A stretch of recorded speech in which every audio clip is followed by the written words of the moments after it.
60 से 70 हज़ार उस समय टीईटी क्वालिफाइड थे, उनका समायोजन क्यों निरस्त हुआ, आज तक ये नहीं समझ में आया।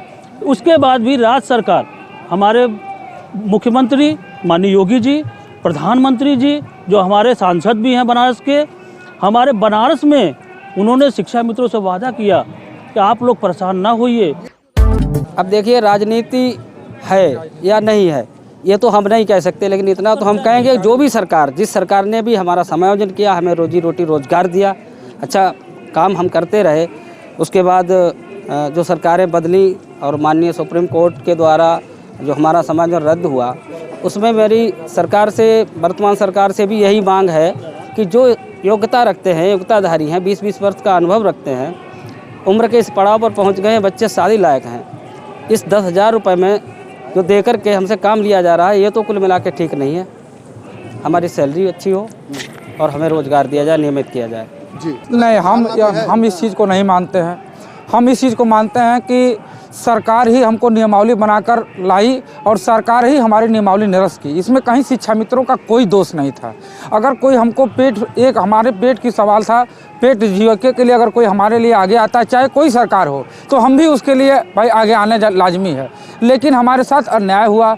हम टेट पास, मैं भी टेट पास हूँ, लेकिन कभी ये मैं सरकार से बार बार अनुनय विनय करते हैं हम लोग कि सर हम लोग टेट पास है, हम लोग एनसीटी की मानक जो पूरा करने वाले जितने शिक्षा मित्र हैं, पहले उनका भी समायोजन निरस्त कर दिया। हम मानते हैं कि हमारे अंदर कुछ अगर लेकिन नहीं होगी तो उसको सरकार को संशोधन करना चाहिए था, सरकार को देखना चाहिए था। लेकिन उसकी सज़ा से हमारे 8,000 मृत शिक्षा मित्र जो मर गए आज के समय में, वो भुगत रहे हैं, उनका परिवार भुगत रहा है, और न जाने अवसाद के ग्रस्त कितने शिक्षा मित्र हैं जो मरने के कगार पर आ गए हैं। लेकिन हमें ये बताइए कि आप लोगों का समायोजन क्यों नहीं हो पा रहा है? क्या आप लोगों को क्या वजह लगता है, इसके पीछे क्या कारण है? इसके पीछे सरकार ही है, चाहे कोई सरकार हो। उनके नियम में जो दोष बने हों, उस नियम पर हमको चढ़ाया गया, उसी नियम पर हमारे लिए वो घातक साबित हुआ, और उसी नियम के वजह से आज हमारी स्थिति ये बनी हुई है। ना तो हमने अपने हाथ से कोई नियम बनाया है, ना अपने हाथ से कोई नियम बिगाड़ा है। ये सरकार ही हमको उस नियम के दायरे में लाई और ये सरकार ही हमको उस नियम के दायरे से बाहर कर दी। तो मैं सरकार से, कोई भी सरकार, उससे हाथ जोड़ कर निवेदन कर रहा हूँ